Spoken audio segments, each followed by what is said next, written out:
Everyone! Welcome sa channel namin, Kitchen Pinoy. So guys, galing ako sa Asian supermarket dito sa amin. Grabe, ang mahal yung $25 ko. Ito lang ang nabili niya, oh. Unbelievable. Ayan, oh. Ito, paborito kasi nung anak ko ito. Itong boy bawang na to. Paborito niya yan. Yan, ito, $7 na ito ang isa. Ayan, $7 na yung isa. Itong oise, ayan, gusto rin niya. Ito, nasa, $3 mahigit ang, $3 yata to or $2.50. At ito naman, almost $3 din ang price niya. Yung gulay lang na yan, $3. So, wala na talagang mabili, ang mahal na. Grabe. Etong buy bawang na to,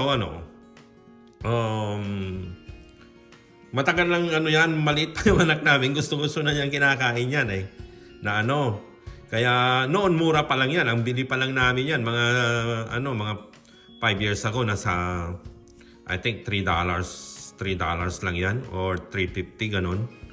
O, mga nasa ganun lang. Ito, nagaraya, ito yung paborito ko to. Bata pa ako to, paborito ko na tong nagaraya na to.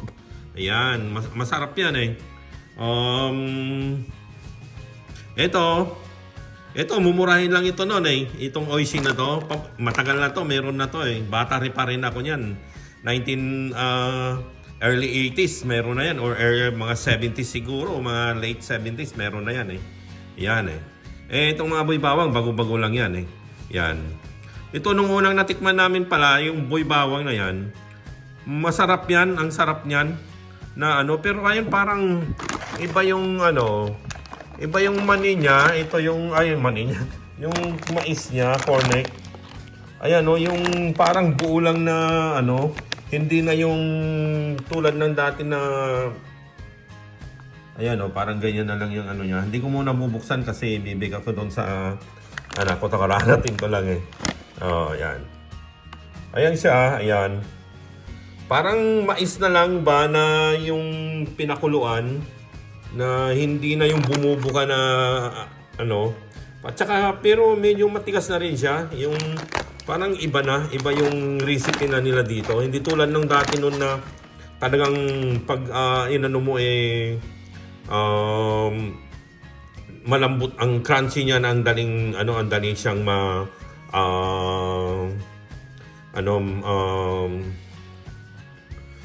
makagat, madali siyang hindi ito medyo matigas-tigas ng konti, iba ang texture niya.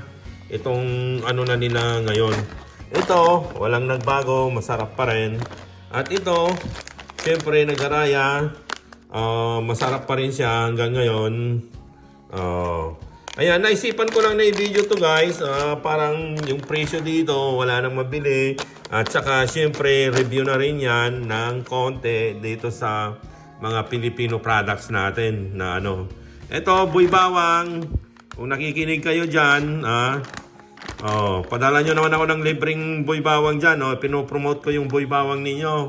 Marami na kaming nabiling buy bawang buwat pa noon. Oisye, nagaraya, yan. Pero yung dati ninyong recipe, boy bawang, mas masarap yon kaysa ito ngayon. Ayan.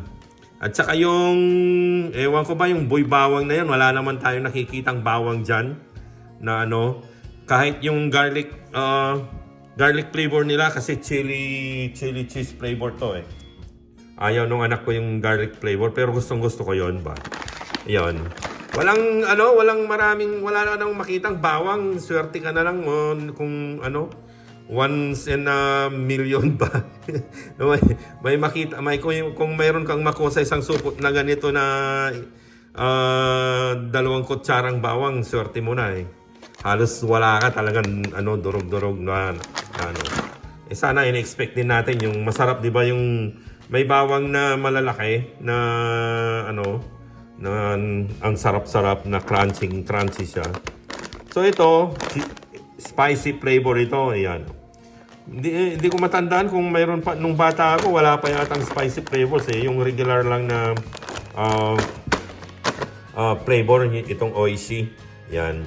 Dati sa piyestahan ito noon, pinapa-premyo lang ito yung doon sa tanggahan tawag nila. Yung ihagis mo yung 25 noon pag napasok siya doon sa square na maliliit, na ipasok siya sakto doon na hindi dumidikit sa line niya. Ito yung pinapa-premyo na nila noon eh. Pero mas maraming laman noon ito. Ang laki ng supot, wala namang laman sa loob. Grabe. Puro lang hangin. Ayan Nilagyan nila ng hangin para hindi madurog-durog. Magaling din naman sila eh. Kasi kung walang hangin yan, itong cornec, may hangin din yan pero ayan, may hangin din siya.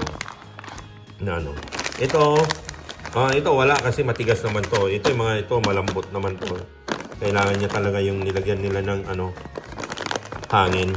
Yan. Kung bumibili kayo at wala nang hangin yan, na na yan, may butas na yan, kaya wag niyo nang bibilhin. Hindi na na yan. Medyo delikado rin na malay mo kung ano yung nandun na sa loob niyan.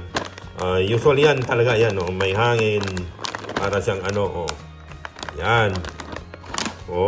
Grabe. So yun lang, ito buhay bawang, masarap pa rin siya pero iba yung nila. Last year nga lang hindi naman ganito eh. Yung nila last year, hindi ganyan yung cornec niya sa loob.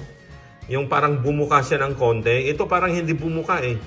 Hindi siya nag-crack na parang yung mga ibang regular na cornec na nabibili natin ba.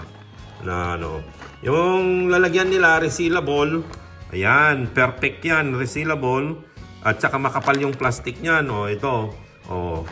Yan, di mo naman makakain ng isang beses lang, kaya i-reseal mo lang siya.